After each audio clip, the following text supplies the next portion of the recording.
There we go. Boom. We're up and live. There we go. Hey, welcome to another day. Yes, it is December 20th. December 20th is when we are broadcasting from. So the question is guests. We talk about guests. I am going to be having guests on again, back into the new year. Looking forward to that. But we talk about what kind of guests to have on a show. The question is, who are you? That would be the first thing, right? So in my case, I'm looking to interview people advancing through obstacles. So I'm looking to share the stories of others. I'm not looking to become the expert.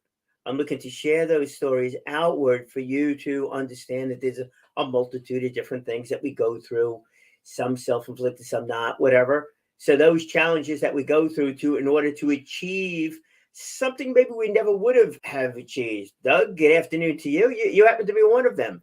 You had a few different obstacles that have been put in front of you and gone on to create different things. Doug would be a perfect guest. So Doug, starting next year, love to have you on one of these days. But if you're hosting your own show and you want to be seen as the expert or an expert in an industry, or now you got to really take a look at the kind of guests that you're having on or not. So a lot of these podcasts that takes place, or vodcasts that take place, people are teaching something. You're now an expert. You're portraying yourself as somebody who teaches other people. So you have the expertise in, let's just say, digital marketing, right? You have the expertise in digital marketing. So what kind of a guest can you have on? So if you have on somebody that is also an expert in digital marketing, and you can use that term as a generic term, now you become it becomes a bit of a challenge, doesn't it? So how can you ask that person a question? All right. If I say I'm an expert in hosting vodcasts, and I have somebody else that's also hosting vodcasts, and I ask them for their opinion on something, what do I do if I'm saying, oh, I know it all?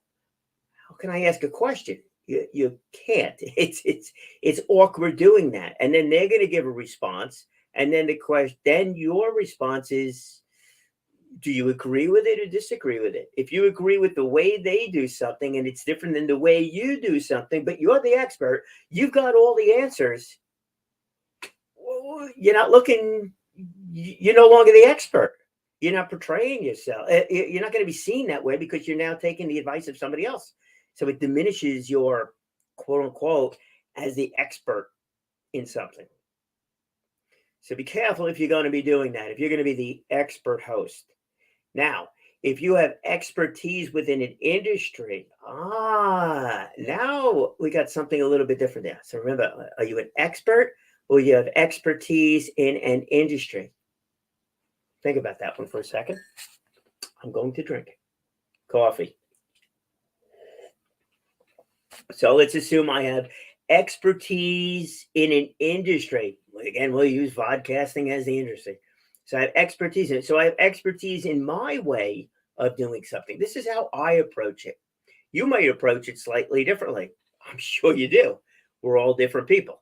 Different people do different things differently in order to perhaps achieve the same goal. We all want to help somebody. We all want to increase the amount of people that watch these programs and stuff like that. All right, but we all want to help somebody. I guess that we'll say that's the common one over there.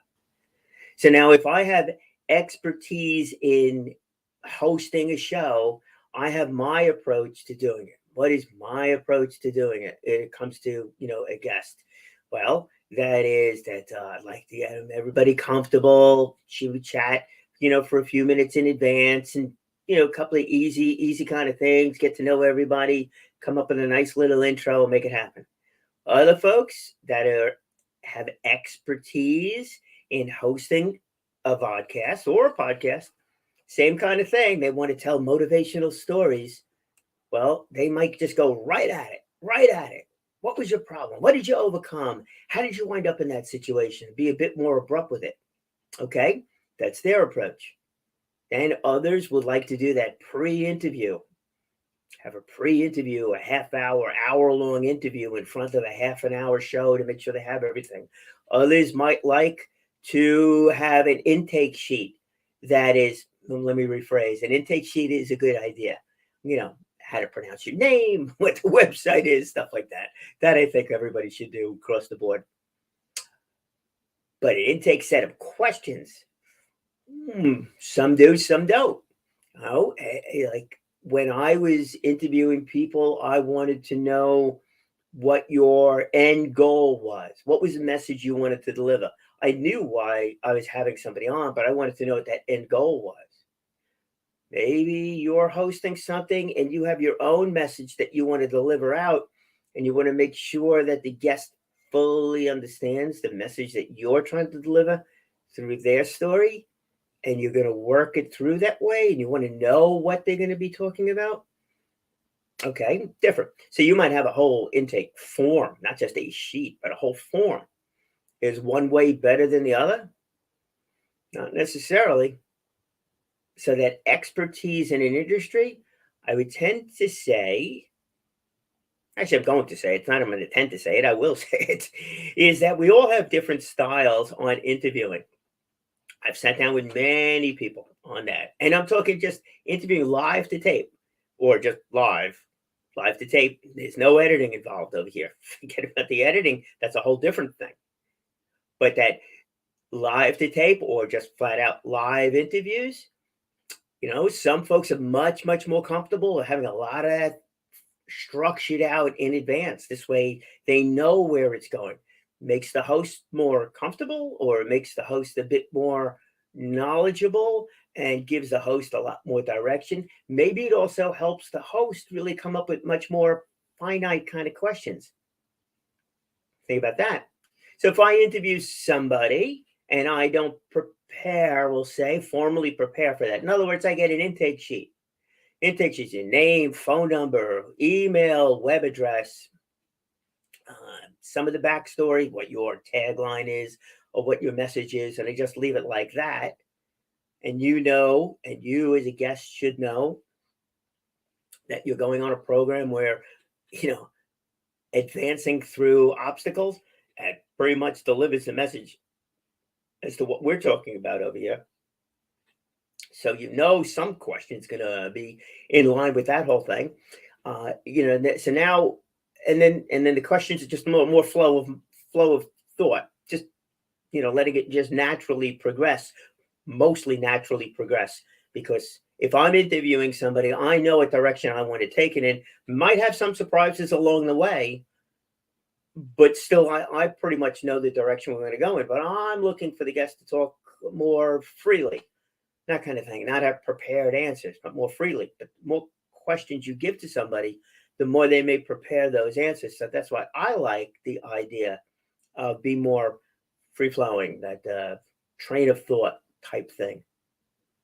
Yet, if you go the other way around and you do a full form where you're asking, let's say 10 questions, you're giving your intake form to your potential guest is 10 questions going out. They answer all those questions. They comes back to you. Okay, we got a couple of different advantages with that one too. One is that if your guest is taking the time to fill out that entire form, they're very serious about it. That's good.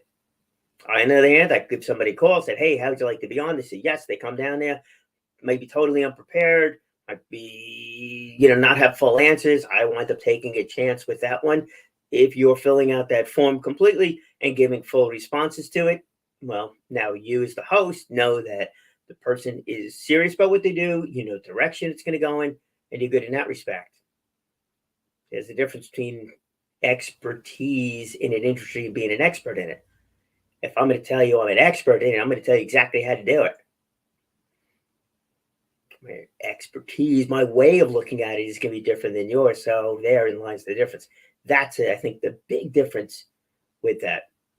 But just to finish that point, though, but if you're going to have somebody on that where you've done the full interview and that whole thing coming back, the advantage with you doing that, besides the fact that you now have all these questions out there, you know exactly what you have. You don't have to worry about, filling airtime. What if I don't know what to say?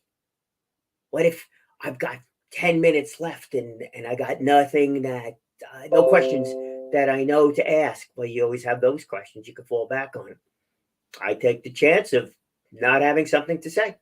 I take the chance of a guest becoming a very quiet guest, and that becomes an issue. You're filling out those questions, you get that back. You now have a chance to find out a bit more about the guest. You also have a chance to go a little bit deeper into those questions than perhaps I'd be able to do. If the person responds back that they've started schools in Africa, and I'm finding that out for the first time, questions is like, how did you get the financing for it? Who are your partners? How many schools, students, success that you have from it? If you know that in advance, you now could ask questions a bit more specific that you'd be able to prepare. I don't know, curriculum you could ask, because you could spit out, I know that you have 10 different schools within the various community. You've gotten finance from some major corporations, which is all great stuff, by the way. There's somebody that comes to mind that actually did this, but you've gotten financing from the major corporations, stuff like that. Tell me about Mary, who's achieved greater success. I wouldn't know Mary's name if I'm just finding about this stuff, for the very first time. Which is a better style? Tell me, what are you trying to accomplish? If you want to be that in-depth, hard-hitting interviewer, maybe the full intake form would be the way to go. If you want to look at I find the message to be more important than some of those little intricate details, and I'd rather have that, let's say, raw enthusiasm. So I go that way. So really pay attention to that whole thing. Whether or not you are an expert, it's all about me, I have all the answers, or if you're sharing your expertise with your guests. Now, another thing to do, if you want to share your expertise with people, now you can take a look at the topic. Let's go with the topic of, digital marketing. Is there one way or marketing? Is there one way to market something? Absolutely not. So maybe your expertise is more in the digital marketing world, but you want to bring somebody else on that's also in the marketing world. Now, all of a sudden, you're sharing your expertise within an industry, that digital marketing, but you're staying an expert. You're going to position yourself here where you're still staying an expert in digital marketing, which means you will probably not, or you will not have anybody else on that is in your space, your finite space, that small space of a digital marketer. You might have somebody on that does marketing through podcast. You might have somebody on that does marketing through regular TV shows or through newspaper ads, anything like that, to talk about the differences there and to share different thoughts with your audience, what might be appropriate for them, what might not be, but you're still keeping yourself in that expert category as a digital marketer and a full understanding of an industry, which I actually think is really terrific. Because look, if I'm coming to you as a client, I'll say, all right, it's Brian, I got the radio show, the podcasting, that we're doing over here. I need to market it more. And you're telling me digital marketing is the greatest thing in the world. It's the only way to go and stuff like that. I said, yeah, but more along the lines of focused on Long Island with different topics and stuff like that. Don't you think a newspaper would make sense? And you, as a digital marketing person, say you don't know anything about newspaper ads. It's like, really? So how could you tell me that yours is better than your approach is better than their approach if you don't even know what their approach is? You can't do that. You just can't do that. You lose all kinds of credibility if you do something like that. So don't do that. So keep that in mind. You want to be able to have, as I like to say, that first level conversation about anything that's surrounding your topic, and then you could be a coach and get hired by different people to do things. Look at your vodcast or podcast as the same kind of thing. When you're hosting something, you want to host, you want your show to portray you from, if you're doing it for business purposes, you want that show to really truly portray you in the same way that you would portray you if I sat down across the table from you and say, look, hey, I got this project I'm working on. I want to expand it. Let's talk about marketing. What are the different marketing ideas, solutions, and stuff like that? Well, if you're doing a podcast on that category, now I can listen to your podcast. Now, when I sit down with you, I have a very, very good understanding of who you are. If you tell me you're an expert in absolutely everything, chances are I'm not sitting down with you because you're not. How many people could really say they're an expert in everything within an industry? I don't think so. We surround ourselves with a lot of people that have various levels of expertise in different facets of whatever industry that we're in. That's really what makes it work. That becomes a really super important thing to do.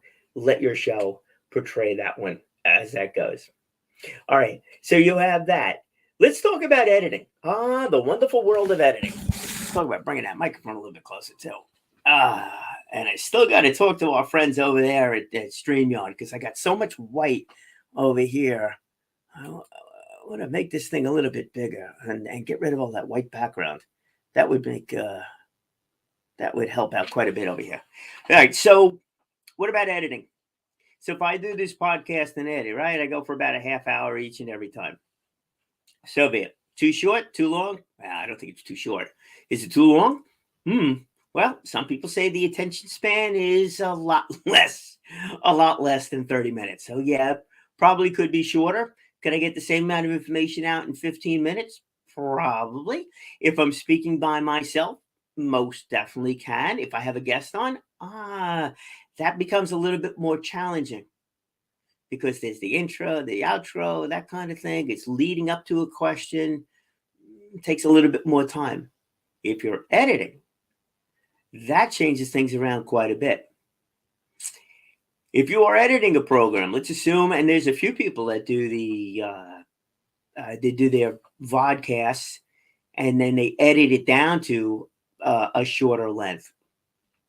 So they have the raw one live and then they edit it down to something, or maybe they edit it down to do a podcast or to a podcast with it and doing it that way. Okay. So can you do that? Yes, that definitely takes on another level of effort, or it takes on another level of money. Going back to the monetary side of this thing. Right? You want to do this, you want to have some video that you could put up on your website. This is super easy to do. All you do is turn it on. You don't even need to use StreamYard or any of those things, right? You turn on your computer, you do yourself a Facebook Live, something like that. Zoom or StreamYard, if you're going to have guests, one of those things. Of course, you're virtually no money, a couple of lights, and even that you probably don't even need altogether too much with that one either. Okay, easy enough to do. The video goes up on your website. Again, you can download it. Make sure it gets over to YouTube. It's easy to share from YouTube. Easy to do. I figured it out. It's not that hard, and there you have it there. Now, but if it's long and you really want to get out those salient points, now you're talking about editing. So if you have a guest on, you could do the full half hour or thereabouts, but that half hour show and then edit out different pieces of it. It's great to do. Can you do it alone? Yep, you certainly can. The equipment, you probably have all the equipment and power or whatever you need here, computing power you need inside of your computer to do it that way. A lot of the programs I think are like either inexpensive or probably even free. I am not an expert in that area. Let us be perfectly clear about that. But I'm sure we can get information, on that. Then you could edit out different clips. I think even YouTube, you could just edit, right on there. I think StreamYard also has some sort of a feature in there where you could record it and then edit it from that aspect of it. Now all of a sudden, you got this idea that you could do a promo video in front of, hey, next week's guest is going to be. That's a good thing. Or you could take that half-hour interview and you could bring it down to 15 minutes. Now, if you do a 15-minute piece that's edited, you're going to have just real good points.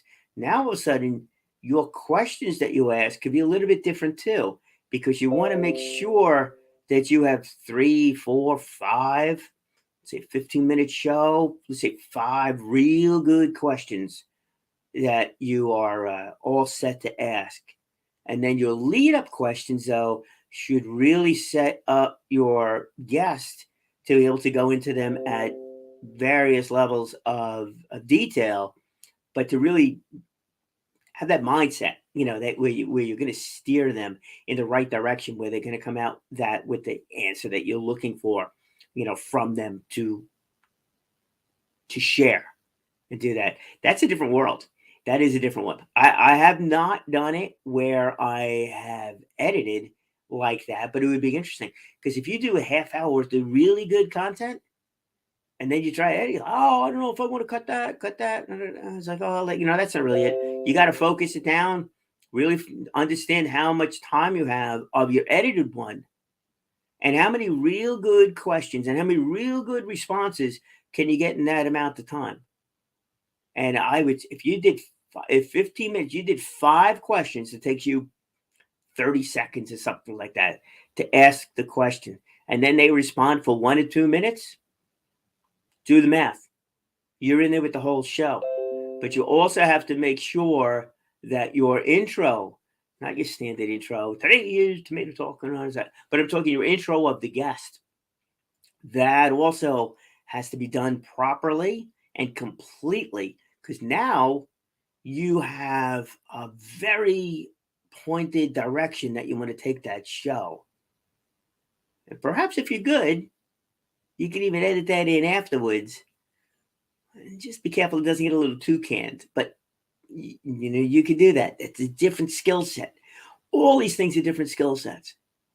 So if I'm going to have guests on, right, and I want to share my expertise within an industry, and my way of doing something could be totally different from your way of doing something if you have an edited show, or if you're doing prepared questions, or if you're not doing prepared questions, if your goal is to make you look good as host, or maybe your goal is to make your guest look good and really highlight them, and you're taking more of a backseat. You're just let's say, a conduit of it.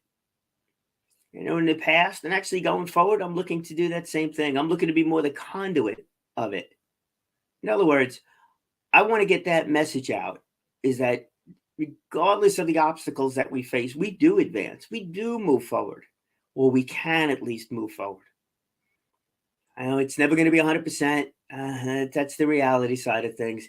We get faced with some obstacles, and some obstacles we just can't get through. Other obstacles we can get through. Well, the idea here between this show, is to share those obstacles that people have learned from and have advanced from and have grown from. And that's the kind of guest that I want to have on. So in my way of thinking as host, it really is all about the guest. It's not about me. I have the right guest. It's about choosing the right guest. That becomes important. But if I have the right guests on, they're going to be delivering my message through their story. So the more I can help them tell their story, the more that delivers my message. That becomes a win. That's really where the focus is over here. That's the way it's going to be on this side. If you've got a business, so no, I'm not promoting this as a business.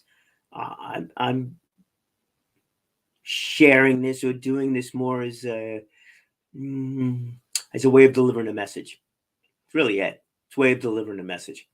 But if I was doing this as a business where I wanted to help you do a podcast, well, I guess that would be today's thing. But if I wanted to help you do a podcast, give you the confidence where you can go out there and do a podcast or a vodcast or whatever, that kind of thing. Well, now I'm going to put myself in there a bit more of a teacher, right? Where I'm sharing my thoughts, I'm giving instructions. Then I'm going to have on other people that will also give instructions, not just telling their story for the sake of telling their story about how they've grown as a person, but those actionable thoughts, those actionable ideas that you could use to help your own program out, help your own business out as that goes. And those folks will be there because anybody that's advanced through an obstacle will cover a wide variety of different obstacles. But we're not going to be just focused in on podcasting obstacles as that goes. Much more broad scope in that respect. Because I definitely want to get the message out for you, for me, for all of us, is that sometimes life is filled with challenges. Sometimes they just tough, just really tough to get through. But we're never alone in what we do, no matter what it is. No matter what it is, we're never alone in what we do. We always have other people that we can rely on, other people that we could talk to, other people that we could be with, other people that have experienced some of the same things that we have. We've all experienced our story, our way. It is unique to us. Nobody that has your story. You are the only one that has your story. The similarities with other stories, the similarities that other people have dealt with as they've gone through their obstacles, that might be something there. It's like, and if I do this right, I'll be able to show through those stories is, oh, you know what? I've been having a problem with marketing. Keep going back to marketing here, but I've been having a problem with marketing, and wow, that person's in the business and they did too. And this is what they did. Maybe I could adapt that. Maybe I should speak to that person too. One guy that comes to mind on that one. Love the fact he was doing his own marketing. It was a marketing company, and he wanted to help streamline his process. And he did that and wound up developing a product out of it. Great stuff. Other folks been through different obstacles in life, big challenges. They've worked their way through it. Maybe they found new careers because of it. Maybe they found a career, not because of it. It just led them in a direction. And I know you've seen a lot of those stories up on Facebook and LinkedIn, wherever else. It's like, oh yeah, my family member, my friend went through this thing, and that's why I became a specialist. That's why I became a doctor. That's why I became whatever it is. Those are terrible scenarios, great stories. Because people have done something with it. And they've done something to help us all improve in some respect. And that's definitely a nice thing to do. Look at this COVID, working from home, if you've been able to do that, or if you've been going out and you have to go someplace to work or an office environment and things like that. You know, it's been tough. New variant coming through over here. New possible, probable, different kind of lockdowns, wearing the mask again. It's like, wow, it's, it's a challenge. It definitely is a challenge. We're going to work through it. Yeah, that's one of those obstacles we're going to work through. We'll work through it. We'll get through this one. We'll get through other things that'll come up. And the best way that we could get through all of these things if we all start communicating with each other. Maybe we all start sharing our stories just a little bit more. Maybe we all start rowing that boat in the same direction, even if we are on different boats that are all unique to our own. The obstacles we face, totally yours. Nobody else's but you. But there's a lot of people that care. That's what we're going to get point across with, doing that whole thing. And when you do your show, understand what it is that you're really trying to deliver. Understand that message that you're really trying to get out of there. Understand what you're really looking for out of it. And you'll do a great job hosting your own podcast, TV show, whatever it might be. Getting on stage in front of real people, live, in person, doing whatever it is that you do in order for you to communicate better and to communicate effectively. You got to know who your audience is. You got to know why you're doing what you're doing. And then your audience will become much clearer as you go along. And that will also help you devise a perfect way for you to grow. And don't worry if you run into a problem. We all learn from different obstacles, don't we? That is how we advance. Speak well, speak often, and without a doubt, live inspired.